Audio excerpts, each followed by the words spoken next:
Hey guys, welcome to the first episode of Omer 2020. I'm your host, Omer Qureshi, and joining me today to break down the latest polling, the fallout from the Democratic National Convention, and the role of progressives in the 2020 election today is an educator from the Lancaster School District and a progressive, Maryland's own Ryan Thomas. Ryan, how you doing, my friend? Good. Thanks for having me. Yeah, it's good to have you on, man. So I actually wanted to start today by focusing on polling. First, looking at national polling, we see that Biden is up, averaging about 7%. 538 has Biden up at 70 to about 30%, which is about the same odds that Hillary Clinton had in 2016. Now, Joe Biden was consistently doing either high single digits or low double digits, which kind of set him apart from Hillary Clinton in that way, because Hillary, even on some of her best polling days, was not doing that well. She was doing about 5%, 4% consistently, with some outliers having her up to 8 to 10%. So Joe Biden, it seems, has a little bit of a lead on Donald Trump in that sense.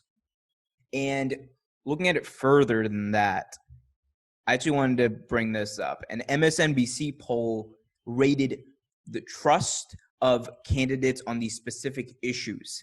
And the issues were the economy, crime, coronavirus, and race relations. And the results are actually pretty interesting. We see that Donald Trump wins in both crime and the economy by a lot. He wins 48 to 38%, while Joe Biden wins very handedly amongst coronavirus and race relations. Race relations, he wins 53 to 29, and coronavirus trust, he wins 49 to 33. And it seems that the whole conversation of the general election is kind of shifted, because before February, the entire focus was going to be the economy. But now, mixed in with that, you have the healthcare concerns and the economic concerns, of course, of coronavirus. It's shut down most of the country. It has impacted people's lives very heavily. And I think that going into the general, it's obvious that this is the issue that most people care about. What are your thoughts on that? I think it's interesting. I think a lot of things come down to the way that the current administration has portrayed themselves on certain issues. They have heavily aligned themselves against progressive social causes, such as Black Lives Matter, which has really hurt their standing in race relations, in addition to having an outwardly racist president. So that's not surprising. I think what's surprising to me is the faith that's still in a Trump economy during a time like this. Now, obviously, you can't hold him completely accountable for a tumbling economy during a pandemic, but I don't feel like we've been doing great. Even prior to this, felt like it's a continuation, and it hasn't been a jump. Yeah, I mean, 40 million people unemployed, and we're on the verge of a homeless and eviction crisis that not a lot of people are talking about. So the economy, you would think, would be an issue that Trump would be faltering on, but it seems like people might not trust him on, obviously, race relations or the way he's handled coronavirus.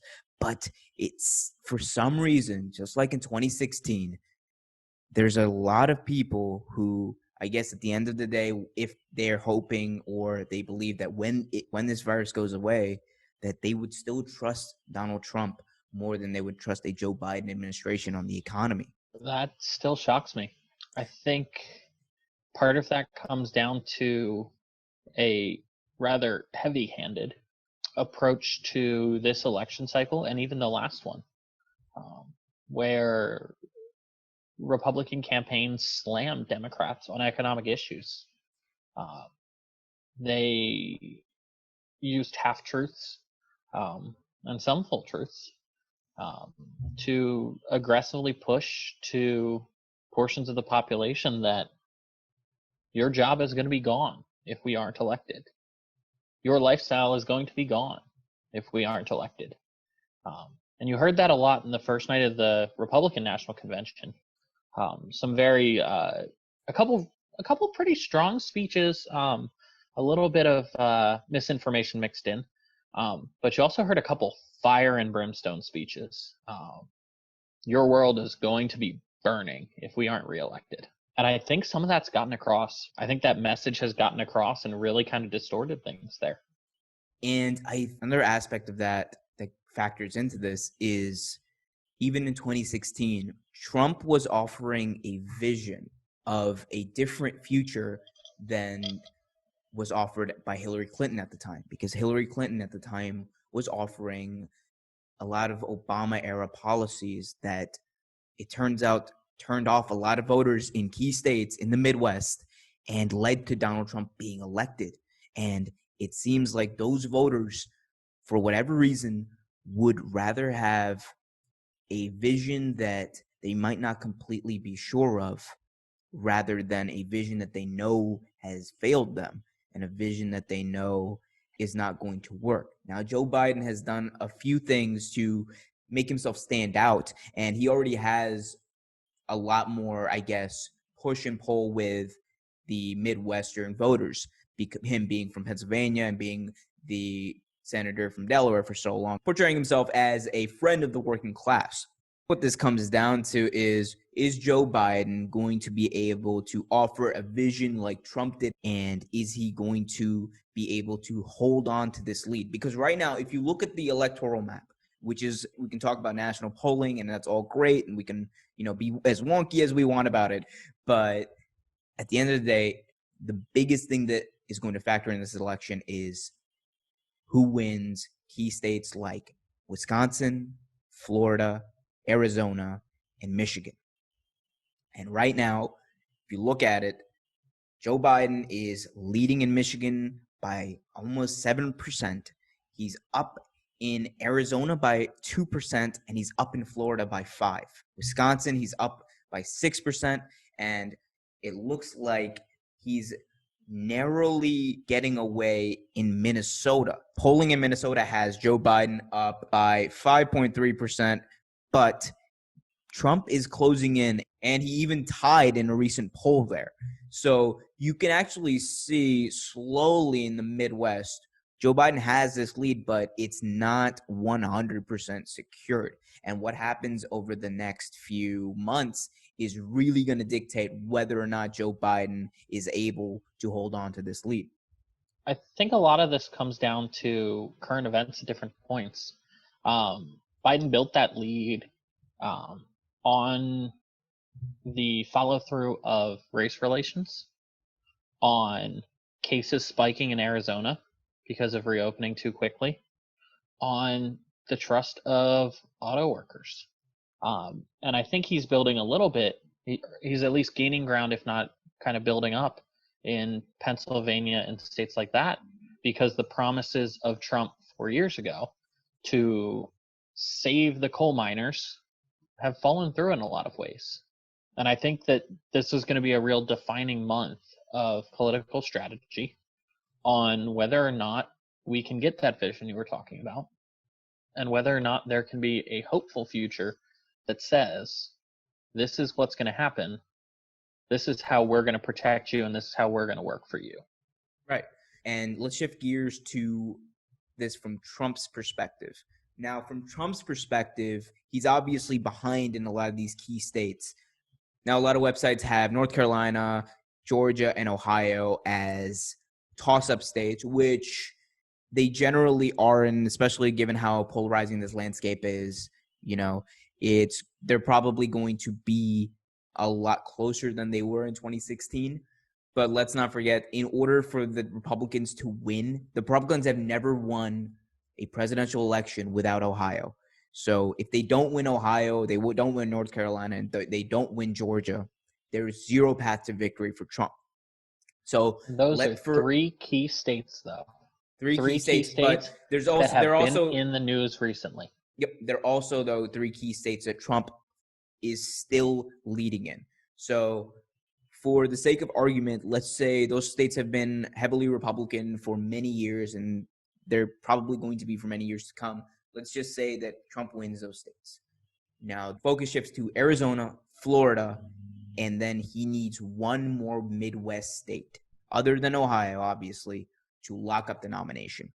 Now, the issues that he faces in Arizona are not just the coronavirus, but the fact that you have a Republican senator who is running for re-election, who was not elected by the people, who actually lost in the previous election in 2018.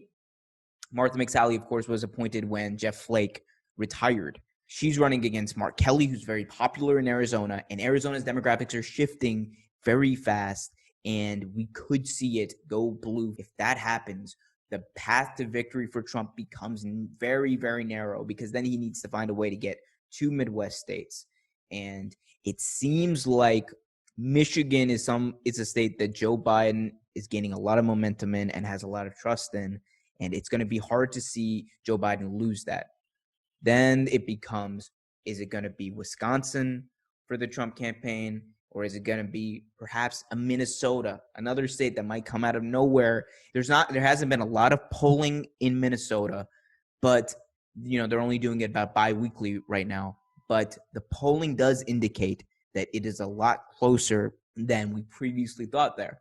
I think a lot of it's going to come down to the fact that I think you're right. There are a couple key states, and if they don't fall Trump's way, it's going to be very tough for him to get enough votes. I think you've had big situations recently that could start to swing these polls.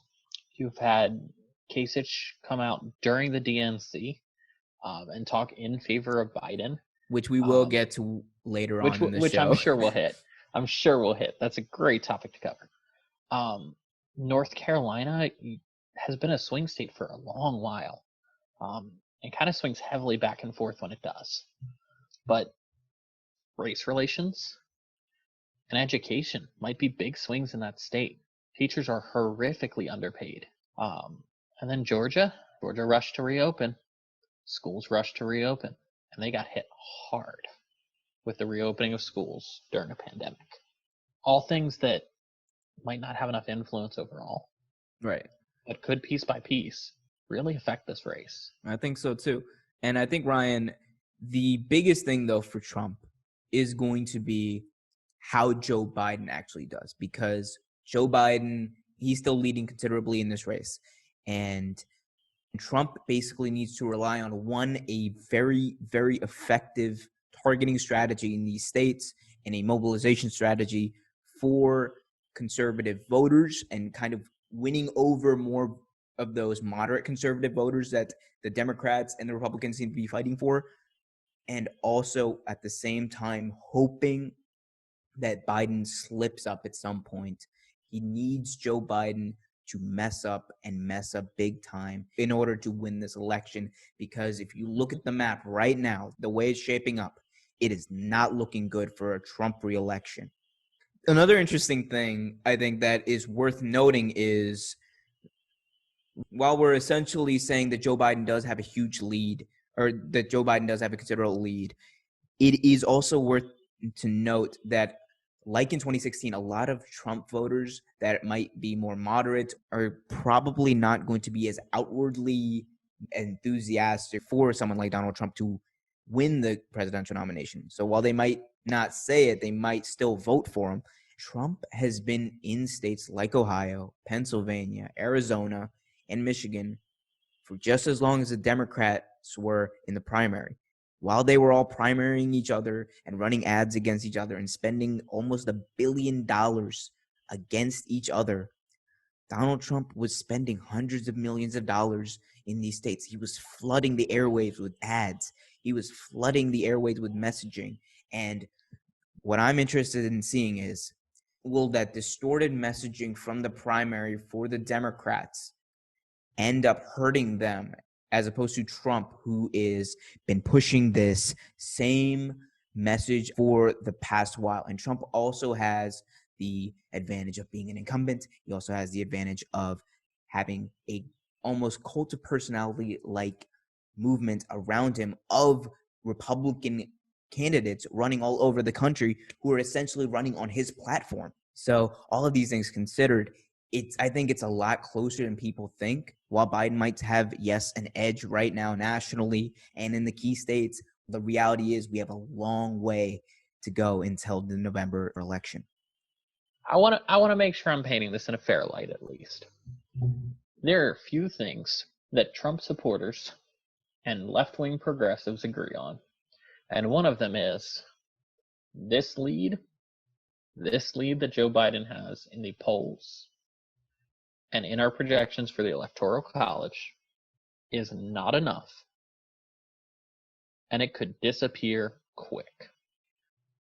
We saw how well trusting in pollings went in 2016. I don't think you're going to hear a lot of people argue that this is a 100% proven science, but it is the best way for us who aren't in these states, who want to kind of get an insight as to the direction that some of these people may be going.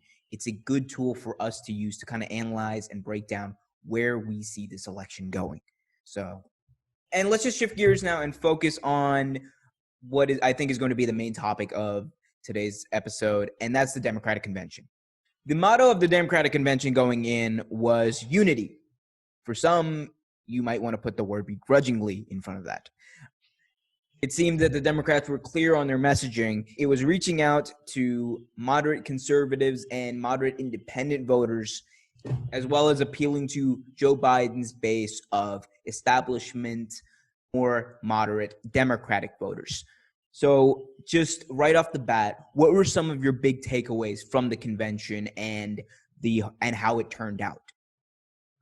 My first big takeaway is, and this is how the political game works, but man, I heard the phrase "my friend Joe" way too often. He's such a nice guy. To the point it slowly became disingenuous. But I think you're right. This is what gets me. We are being told by the current administration and the Trump campaign that this is a far left radical ticket that's going to change everything about America. I'm a progressive. This is one of the most moderate tickets the Democrats could have chosen. This is a ticket that really should appeal to moderate Republicans, independents, and, as you said, the establishment of the Democratic Party. This is an establishment moderate ticket. And that was a huge takeaway from all of the Republicans endorsing Joe. The tie-ins, the heavy push for Joe Biden as a human being. Joe Biden has suffered loss. He cares about his family, and he cares about education. I don't think you would have ever thought about the idea of Colin Powell and John Kasich speaking at the Democratic National Convention maybe 10 years ago. But the reality is... Even 4 years ago. Yeah. Think of John Kasich 4 or 5 years ago. He was prepping himself for a run, even looking further back than that. Kasich made moves as a Republican to set himself up for a presidential run. Yeah. And it never came through successfully for him. These are establishment Republicans flipping sides. And I think what's important to note about that specifically is this is the Democratic Party's play to expand their voter reach and expand their base. And by that, I mean, they don't just want to be the party of the left. They want to be the moderate party because they believe that you can reach more people overall and more of the electorate if your party tends to be more moderate. And that's a direction that the Democratic Party has been trying to shift for over a decade now. You've seen it in the moderate candidates they ran specific states. In 2018, they won a large amount of seats in a lot of Republican districts with moderates. I think what you're seeing is they're taking a lot of what happened in 2018 and using that, make this a shift in the national party. Now, so can I pitch a radical idea to you here? Sure, if you want to. Are we seeing the start of a shift to a three-party system?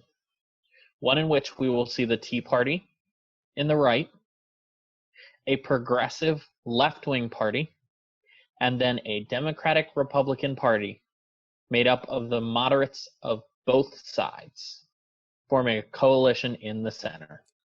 Well, I don't know if the Democratic Republican Party you're talking about would call themselves a Democratic Republican Party. I think they Now, I would don't know that they probably. would call themselves Yeah. that, Okay. but So I think what you're saying is basically a Republican Party that follows the vision of Trump that is far right, and then a more moderate party that the Democratic Party is trying to expand to, and then you have the progressives, who I'm assuming you believe will be alienated into forming their own party. Is that correct?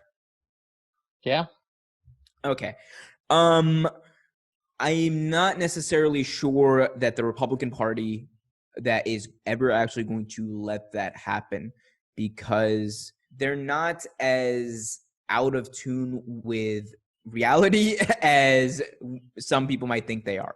The Republican Party, at the end of the day, has a lot of smart strategists working for them. They might not have the best ideas.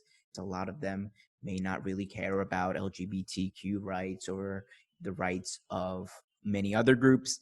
But the reality is they want to win just as badly as anyone else. And they're going to find a way to try to optimize their chances of winning. Honestly, I don't see it happening yet, but I wanted to get your opinion on it. I think especially as you look at other forms of government, especially in Europe, you see these multi-party systems. And there's been a lot of talk recently of what's the ability of third-party candidates to really make a difference on the ballot. And eventually, that could be a direction we trend. I don't think it'll happen now. I agree. Yeah, I don't think it'll happen now. I think we're way too polarized, and a lot of people, even people on the far left, believe that Trump is an existential threat to our democracy and needs to be removed from office. So I don't see that change coming now. Maybe 10, 15 years down the line, we might be shifting towards that. And I'll actually talk about a little bit about that later. But just going back to the Democratic National Convention, one of the biggest takeaways for me and a lot of people, especially if you're on Twitter, was the alienation of a lot of progressives and progressive ideas. Now, going in to the convention, there was a big brouhaha amongst the progressives about people like AOC and Andrew Yang being essentially snubbed by the DNC in their speaking list, because we know Alexandria Ocasio-Cortez only got about 60 seconds to speak. And then originally Andrew Yang, whose policy of UBI and a lot of what he was preaching throughout the campaign ended up becoming mainstream public policy, where you see it through the individual $1,200 stimulus checks we're getting. And Andrew Yang, a big reason for those checks coming out in the manner that they did. Someone like that being snubbed. Andrew Yang is a little bit of a hero for the far left. He shares a lot of those ideas. He's outwardly said that he was a supporter of Bernie Sanders before Joe Biden had essentially locked up the nomination. I think it was just weird the way that everything turned out for the Democratic Party and the way that they strategically handled this. Because the name of the game that week was unity.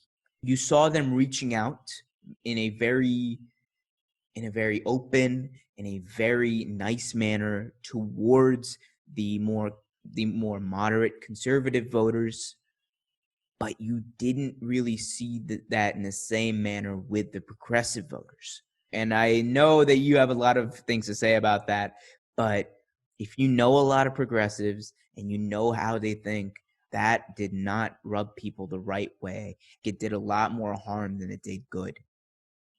Yes and no. And I say that because the progressive wing of the party has two sides to it. There are progressives who are looking for immediate, substantial change, and there are progressives who know that we just need to get the ball rolling at points. And I think those who feel like this is the time for immediate change now felt snubbed. Rightfully so. They were. I think a lot of progressives are also willing to embrace the idea that a Biden presidency is leaps and bounds better than a second term of Donald Trump, which means between that progressive attitude of anti-Trump And between the work that Bernie Sanders, Elizabeth Warren, AOC are all doing to both move the Democratic Party left and to ensure that progressives stay on the issue of we have to get him out to make progress, I don't know that it did more harm than good. Right, I right, actually, but I think it was a very strong strategy. right, but Ryan, one thing that I think you'll agree on with me is more so than any other group, progressives are very heavily policy driven. Agreed. They're not going to be caught up in, the grandeur of things. They're not going to be caught up with the public figures and the celebrity of the politician as much as other political groups tend to be. They are focused, they know what they want.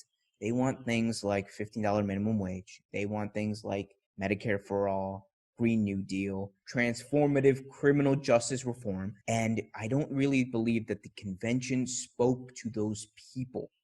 Now, And correct me if you I'm wrong, it took an hour and 15 minutes or an hour and a half until Bernie Sanders spoke at the convention to get any policies. Yes, and I think that that was a huge and critical lapse in judgment and strategy by the Democratic National Committee. But going back to the Bernie Sanders things, if you watch the entire week of the DNC, you notice that there were only 3 times where you saw people specifically reach out to progressives and and people who are more or less disillusioned with the establishment. You saw it when Bernie spoke. You saw it when Andrew Yang spoke, and you saw it a little bit when Elizabeth Warren spoke. Those are people who spoke specifically to progressives about the realities that we're facing. And I think Bernie Sanders put it very well. People like to focus on the line, Nero fiddled while Rome burnt, Trump golfs, which is a great line. And it won him a lot of points with MSNBC and Rachel Maddow and everyone over there. And that's fine and good. But I think the most important thing that Bernie Sanders said in that speech was he admitted to everyone on air that Joe Biden is not what the progressives want. He's not nearly as good as the country probably deserves, but he basically made the case to progressives in the only way that I think you can. And that is he made the argument about how low the bar is and how low the bar has been set by Donald Trump over the past 4 years and the damage that he's done, not to mention the damage that he might do if he gets another 4 years. He also spoke about real things that Joe Biden is doing, namely the $15 minimum wage, which is going to help millions of people, start to lift a lot of people out of poverty. And he mentioned the free community college, which I think is actually the most surprising shift in Joe Biden's policy change. I was not expecting him to actually make that drastic of a move in policy. And he said, it's not everything we want. It's not going to be nearly everything we want. He said something to the effect of, we need to elect Joe Biden. And if Joe Biden wins come November 5th or the day after the election, it's not going to be kumbaya. It's not going to be happiness. The fight is going to continue. And I think that's something that progressives needed to hear. And it's something that Bernie specifically needed to say to help shift a lot of people over. Because what I saw from a lot of progressive circles was that speech really made a difference, because a lot of people were fundamentally against choosing between Trump and Biden. In 2016, of the people who voted for Jill Stein, only 22% had Hillary Clinton as their second choice. A vast majority of people would rather have stayed home. That's the reality we're in. And Bernie Sanders was able to move a lot of those people in the right direction and kind of get them begrudgingly to move towards Biden. Bernie Sanders had one of the 4 most important speeches I believe happened at the DNC. Make that 5. The 5 biggest speeches of that DNC week: Sanders, Warren, and then 3 of your keynotes. I truly wish Michelle Obama would get back into the political arena. And I know she wants nothing to do with it. Dr. Jill Biden had an amazing speech the second night of the convention. And after 2 nights of the convention, I said, if I had any doubts about Vote Joe, they're pretty much gone. But in a heartbeat, I would vote for Michelle Obama and Jill Biden over Joe. They brought a down-to-earth aspect to the convention that I don't think just appealed to moderates. I think they reached out in ways to progressives just in the manner they carry themselves. And then finally, one of the biggest speeches of the convention, without a doubt, was President Barack Obama. In one of the most aggressive criticisms I think this country has ever had of a president directed at their successor, with an appeal to the people, and then an appeal to the youth of this country who are leading the charge on these progressive issues to never stop fighting.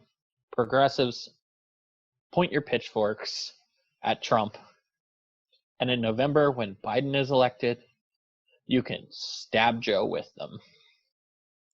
But for now, you've got to take the better step. The bar is so low, we cannot afford to trip over it. That's the message that was given to progressives. Right, but not well received, but yeah, that's the message that was given. Yeah, that's exactly what I was going to point to. But the message would be received, but the issue is it was just drowned in a lot of fluff and a lot of, quite frankly, a lot of rhetoric that would turn progressives off from Joe Biden, because when you're trying to appeal to more conservative voters, obviously the progressives that you're trying to build a coalition with right now are not going to be very satisfied, especially when it's presented as heavily as it was in this past week.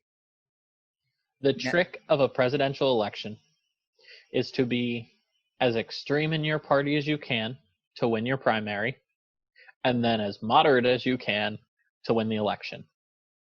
And because of the threat of 4 more years of Trump, the Democratic Party went ahead and elected a moderate candidate in their primary. So this swing moderate's no surprise.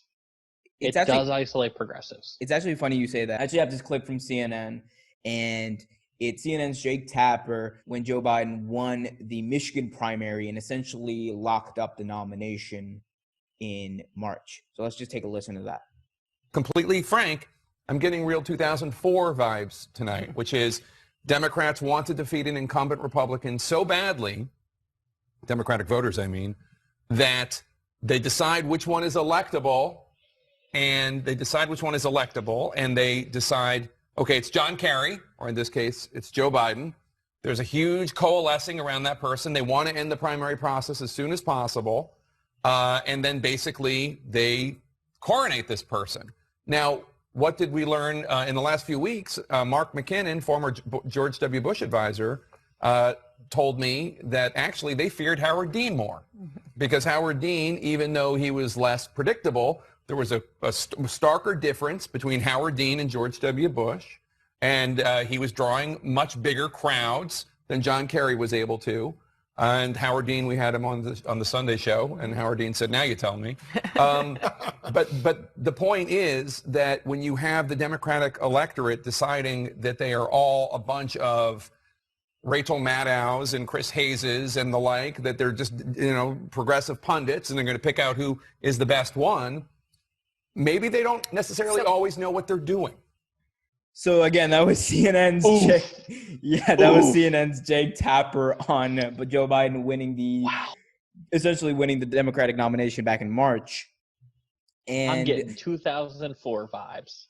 I actually think there's three takeaways from that. One, him kind of openly admitting the whole coronation of Joe Biden as the establishment's candidate. Two, it kind of speaks to what I like to call this grassroots movements or trickle-up politics. Now, by that I mean the trend we're seeing in a lot of the previous presidential elections. And he mentioned it, Howard Dean, in 2004. There was a grassroots movement behind him, and he won New Hampshire, and he was able to early get the Democratic establishment a little jumpy, and they kind of all jumped onto John Kerry and latched onto him, and it ended up failing. Fast forward to 2008, you had the establishment's candidate who was already for them predestined, and it was Hillary Clinton, and she had the full backing, but she was not able to withstand the grassroots movement that stemmed from the Obama campaign. And the Obama campaign ended up coming up and winning, and they beat John McCain, and they won for the Democrats, and they beat an establishment politician. And then fast forward to 2016, you saw Bernie Sanders, who was never actually going to be the Democratic nominee, and everyone kind of knew it. The Democratic Party had essentially already coronated Hillary Clinton well before the actual election, but you saw that failed. So we're seeing this trend of the Democratic establishment insider candidate tends to not do well in presidential elections, and it's a trend that we're seeing now. The common person does not like a career politician. It's just the truth. That's not even a hot take. Not anymore. Can I ask, what's the first presidential election you can remember? From my lifetime, it was the 2004 election with John Kerry. Same. And George Bush. I can remember how absolutely unimpressive the Democratic nominee for president was. That is the biggest takeaway I remember from that. And the funny thing is, people kind of forget the situation that was happening in 2004. You had a president who a lot of people had thought just openly lied us into war while we were already going to war with an enemy that we didn't know. And I'm talking, of course, about the war in Iraq as well. But you had a president who was seen as an authoritarian. You saw a president who was seen as someone who didn't have the best record on race relations. And you had a president who was seen as a xenophobe and fear-mongered his conservative base. Given that situation and how poorly John Kerry ended up doing in the re-election, yes, those were different circumstances, because the reality was we were in war, and presidents in war tend to do better. That's just a proven fact.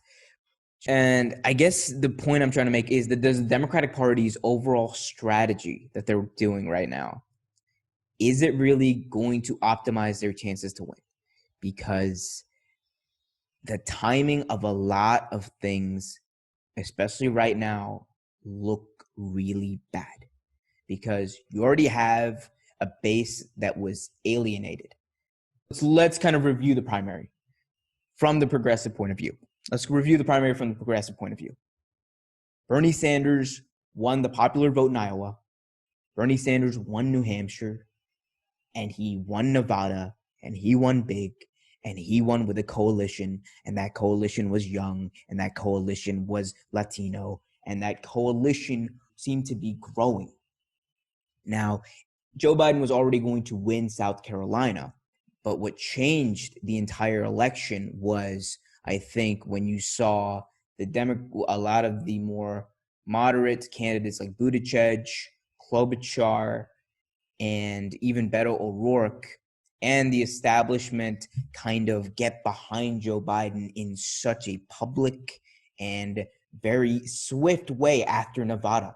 Because let's not kid ourselves.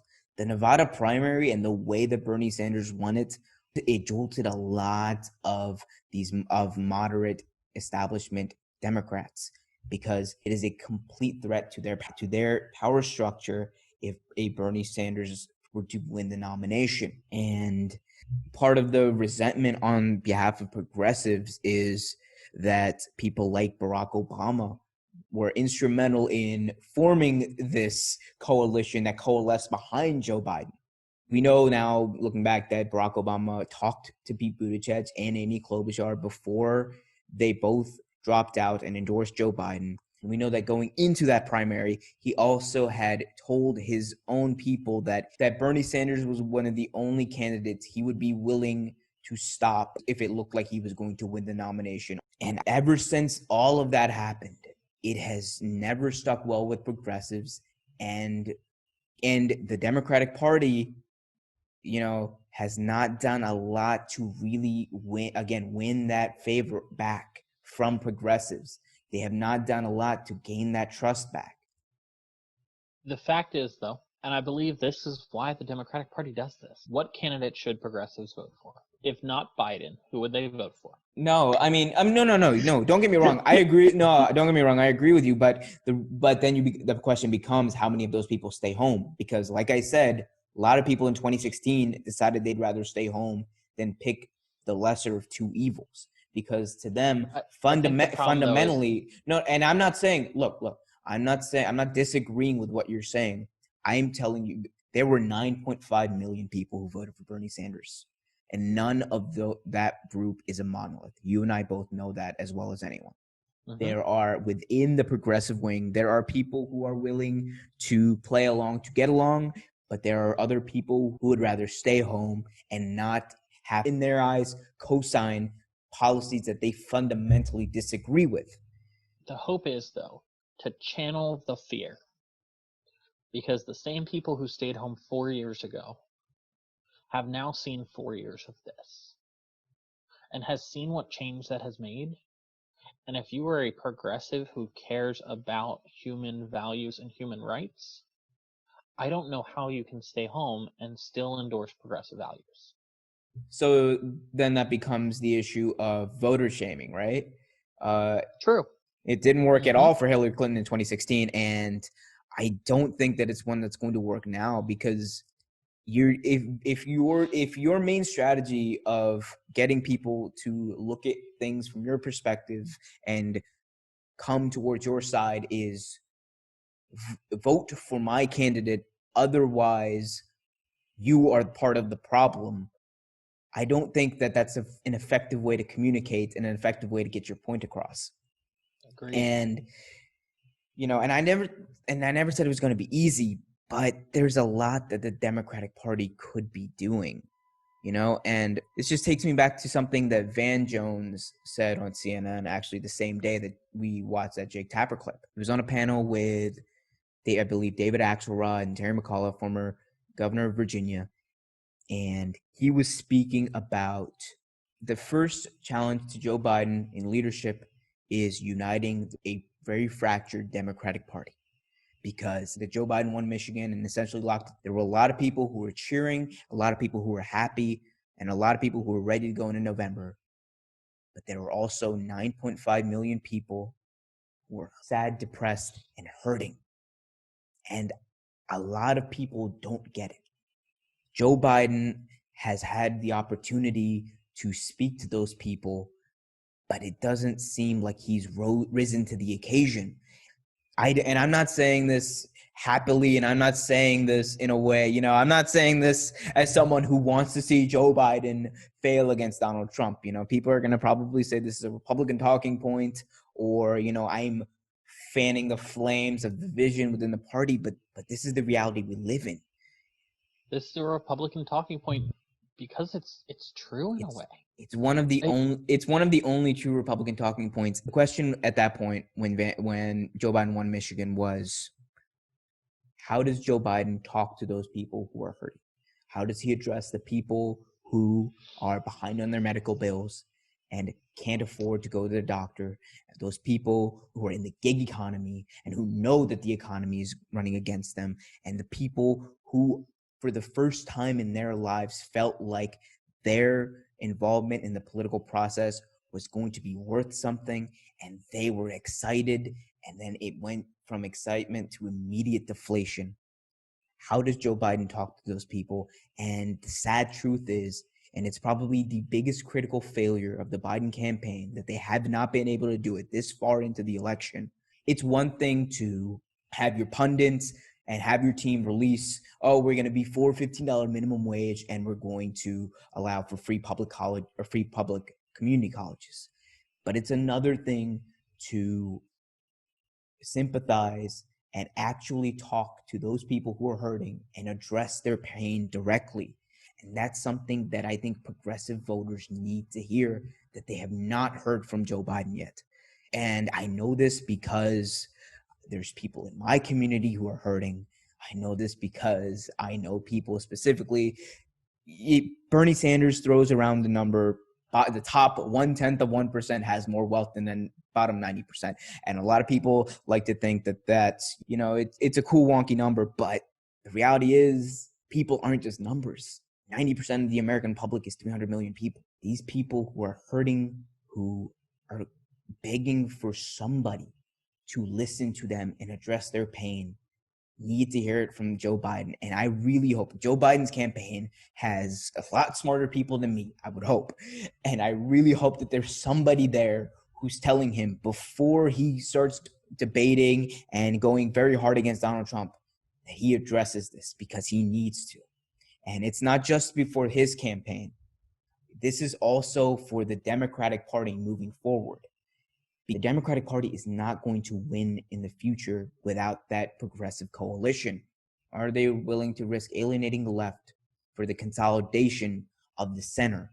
And that's a huge question they need to answer before this election, because this election is critical on several different fronts. For them, the existential threat of Donald Trump, as well as fighting off this centrist mandate that the Democratic establishment seems to be pushing upon them.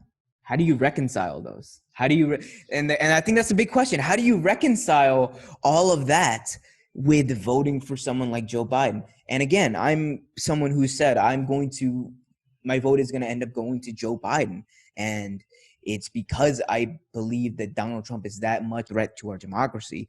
But not all progressives, like I said, are going to think like I do and think like you do, Ryan. And I've always thought that a good politician never blames the voters for something that they can take control of. I can tell you what I want to hear. I want to hear Biden and Harris talk about growth, talk about learning from mistakes, talk about continue some of the talk that they made at the convention of learning from tragedy. But I want to hear them talk about growth. It doesn't make you a hypocrite to change your beliefs. It doesn't make you wrong to change your beliefs. It doesn't make you a flip-flopper. If you change the way you live your life because of new information and you are learning and growing, that's being a successful human being. That's being a person. That's being an adult. It's all about growth. This is what I teach my students every day. I talk to them and I say, today wasn't great. You messed up. But I gotta say, you didn't make the worst choice you could have made. You didn't make the best one either. We're going to take the choice you've made. We're going to learn from it. We're going to grow. And we're going to make a better choice tomorrow. And hopefully after that, we'll make a better one again. That's the message I need to hear from Biden and Harris to feel secure. And honestly, pitch it like that. That's the message we're getting as progressives. This is going to be the one step further, and then we'll have to fight, and then we'll take it one more step. What I need Biden to speak truthfully, speak honestly, and come out and say, hey, look, this is what we're fighting for. These are the steps we're definitely taking. These are the steps I really want to look at taking. But first, we need to take back the Senate. Because that's the other thing. A Biden presidency, better than a Trump presidency, but it won't amount to much if we can't also take back the Senate. And it means nothing if we lose the House in the process. I don't know if we have to worry about actually losing the House, but the Senate is interesting. I don't think we do. But yeah, the Senate's an interesting one because the path to Democrats actually winning the Senate is a lot more difficult than you would think. And that's something I'm probably going to go over in a different episode. But to kind of put a bow on all of this, I actually want to talk specifically about an issue that affects you and your students, and that is education. So very point blank, tell me what's on the line in 2020 as far as education goes. Our Secretary of Education has never taught in a public school. You're, of course, referring to Betsy DeVos, the current Secretary of Education. Yep. She has never served in public education. Her family has worked towards charter schools, and she has actively worked since day one to continue defunding public education and dismantling the supports we need. I am a science teacher, which means I see the world in a very different way than most people, even than most teachers. I look for data-driven solutions. I look for problem solving, for innovative thinking. Those are all things I try and teach my students. I try and teach them skills that don't just apply to chemistry, but apply to the world around them. We are in the middle of a pandemic, seeing exactly what science education has given us over the last 50 years. Normally, when a virus or an outbreak occurs, or there's a new disease, all these vaccines, these test trials, are done behind closed doors. The mistakes we make along the way are behind closed doors, and we adapt and we change. Science is about changing because of new information. The same things I talked about that need to be the basis of Biden moving forward. Making that change based on the world around you. So as a science teacher, I see the world very, very clearly in some ways. And I push the kids to really think that way as well. Beyond being a science teacher, I teach a bunch of kids ranging from 14 to my oldest student last year was 21. I teach kids that are on the edge of or eligible to vote. And I teach them, look, make your voice heard. No matter what that is you believe, make your voice heard. Work to make the world around you better. Certain things are politics. I will go back and forth with anyone on a political issue all day long, and I can argue either side of it. Some things aren't politics, they're human rights. They're being a functional member of society. I see kids on a daily who are put down because of their gender identity or their sexual orientation. And as I was unpacking my stuff from my old classroom and taking it into my new classroom and my new job, I truly did. I pulled out a card from a student last year that said, "Thank you for being someone I can talk to. I really appreciate you. You are an adult that I feel like I can trust and I can talk to and be accepted." And sometimes that's all our kids need. Where this becomes political is the current administration attacks the rights of our students, of our teachers, and is pushing us to go back into the buildings before it is safe to do so. And I am lucky to teach in a district right now that will have kids start next week virtual. It's not a perfect situation. I'm devastated not to meet my kids face to face and be able to work on those personal interactions. I do what I do because of the interactions with the kids. But there's got to be safety involved. There's got to be the care for these teachers, the care for these kids, the care for these kids' parents. That's a whole nother issue on the table. And then in the wake of recent events, at my last school that I just left, I taught predominantly Black students, students of color. My current student population, heavily Hispanic, and students of color. If I can't speak out for my students, why am I doing what I'm doing? I teach for the kids. I argue for the kids. And I will sure as hell back them if I think someone's coming after them. And this is the reason this election is so important. Ryan Thomas, thank you for your very thoughtful and I think much needed response to that question. I think it's going to open up a lot of eyes for a lot of people. My friend, it has been a pleasure talking to you about the DNC, about how this election is going to affect you as a teacher. Let the people know where they can find you. Is there a cause you want to shout out? Just let them know right now. Honestly, I'm not important. What I beg and I urge everyone is support the people around you. No matter what religion you follow, or if you do, remember that literally all of them preach the same thing. Love your neighbor, help people in need. These are the values of good human beings. All lives can't matter until Black lives do. Our LGBTQ community, they make up our friends, our students, our peers, our colleagues. You might not even know it. Their rights matter, their lives matter. And you're really hypocritical if you're saying all lives matter and then you don't think their lives matter. Just putting that out there. Support people. Support movements. You don't have to agree with me politically. Most people won't. Pretty far left. But vote. Help people. Help your communities. Ryan Thomas, thank you so much for coming onto the show.